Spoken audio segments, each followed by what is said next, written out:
आज भगवत गीता श्लोक सुनाता हूँ। पहले प्रेयर से। वसुदेव सुतं देवं कंसचानूरमर्दनं देवकी परमानंदं कृष्णं वंदे जगद्गुरुं श्रीकृष्णं वंदे जगद्गुरुं योगेशं सच्चिदानंदं वासुदेवं रजप्रियं धर्म संस्थापकं वीरं कृष्णं वंदे जगद्गुरुं श्रीकृष्णं वंदे जगद्गुरुं। आज एक श्लोक सुनाता हूँ। ये 9th चैप्टर में 22 का श्लोक है। वो 9th चैप्टर तो मिडिल चैप्टर है। भगवत गीता में 18 चैप्टर है, उसमें 9th चैप्टर मिडिल चैप्टर। उसमें 9th चैप्टर में 700 श्लोकास में 350 श्लोक 13 है, 14 है, 351 श्लोक। तो इम्पोर्टेंट चैप्टर है। तो इसमें अनन्या चिंतयन्तो मा ये जना पर्युपासते तेषाम नित्याभियुक्तानाम योगक्षेम वहाम्यहम्। इसमें सब लोग क्या समझते हैं, ये भक्ति करने से हमारे भगवान ने योगक्षेम पूरा देख लेगा, हमारा खाना पीना देख लेगा, हमारा सब जो भी इच्छाएं है पूरा करेगा बोल के सोचेंगे। बट वो नहीं है, उसका मतलब अब समझेंगे।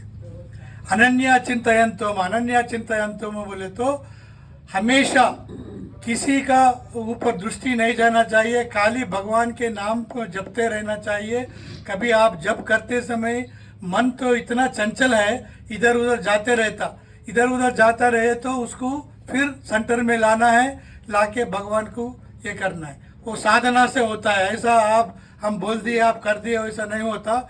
ये साधना से आपको सब कुछ होता है। कृष्ण भी उनको बोला है, अगर योगा करना है तो ऐसा बैठ के योगा नहीं कर सकते, साधना से आप कर सकते हैं। ऐसे ही ये जो ध्यान है दैट इज आल्सो योगा। तो जो भगवान का नाम लेते रहते हमारा मन चंचल इधर उधर फिरते रहते, तो दूसरों का याद नहीं करना है, भगवान को याद करना है, हमेशा याद करना है। कैसा याद करना है, ये पर्युपासित बोले तो देन डेली प्रेम के साथ उसको पूजा करना है। पर्युपासित बोले तो डेली उसके पैर के साथ पूजा करना है। अच्छा, और एक क्या है, नित्याभियुक्ता नाम बोला है। आप ऐसा है कि don't take it for granted, आज भजन किया कल सो गया, कल उधर गया, ऐसा नहीं। कंटिन्यूसली नित्य daily you have to worship God with prema bhakti and all those things, then only he will इसे। अच्छा, देन लास्ट वन इज योगक्षेम वहाम्यहम्। इसमें देखिए टेक्निकल चीज है। योगा बोला है, क्षेमम बोला है। What is yoga, what is क्षेम? योगा मीन्स आप जो भक्ति करने का है उसका जो इच्छा है, इच्छा भी उन्होंने भगवान भी आपको देगा भक्ति करने के लिए। कुछ लोगों को मन इधर उधर भटकता है, कुछ लोगों को भगवान याद करने के लिए इच्छुक होता है। तो जो इच्छुक होता है उनका भगवान ही उनको मदद करता है। अब देखो, आप ध्रुव है, ध्रुव को उन्होंने सुनीति ने बोला है आप तपस्या करो, आपको भगवान सब कुछ देगा, बाप देगा, माता देगा, सब बहुत देगा। देन वो जा रहा था तो नारद को भेजा है, नारद को भेज के उनको ओम नमो वासुदेवाय वो सिखाए, फिर तपस्या कैसा करना सिखाए। ये सब कैसा करता है, योगक्षेम। जब आपको इच्छा होता है ये भगवान को प्रार्थना करना है, उन्हें मदद करता है। तो वो योग के लिए आपको जो भी होना है वो आपको मदद करते हैं। अच्छा, क्षेमम बोले तो आपको जो नहीं है वो देगा, जो है वो ले लेगा। व्हाट इज दैट मीनिंग क्या है?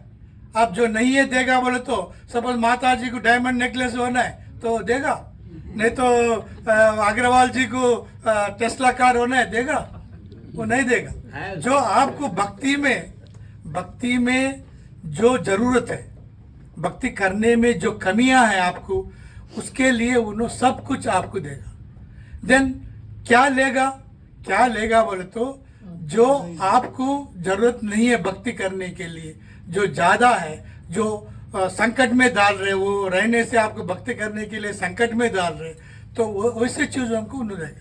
सो उनका मतलब क्या है, योगक्षेम वहां भी हम बोले तो आपको आपका स्वधर्म क्या है, you have come from God, आपका अंश भगवान का परमात्मा का अंश है आत्मा। तो आत्मा को जाना है परमात्मा के पास, वो आपका टारगेट है। आपको जो भी काम करो बाद में तो परमात्मा के पास जाना है, वो काम करना है। वो काम करने के लिए क्या क्या दिक्कतें हैं, क्या क्या सहूलतें हैं, वो सब देख के आपको ये देगा।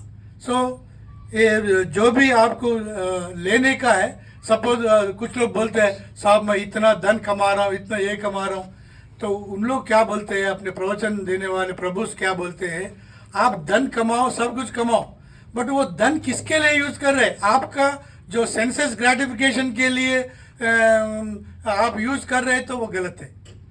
वो धन अगर आप किसी कृष्ण प्रेम में यूज कर रहे हैं, मंदिर बनाने में यूज कर रहे हैं, नहीं तो दान कर रहे हैं, कुछ अच्छा कार्य कर रहे हैं, भगवान को रहने के लिए टेम्पल बना रहे, तो वैसा चीज में करने से वो परवाह नहीं है। बट वो सेंसस ग्रेटिफिकेशन, हमको खाना है, पीना है, मौज करना है, ये लेना है, वो लेना है, इच्छा पूर्ति करना है, ये सब करने के लिए वो गलत है बोलता है।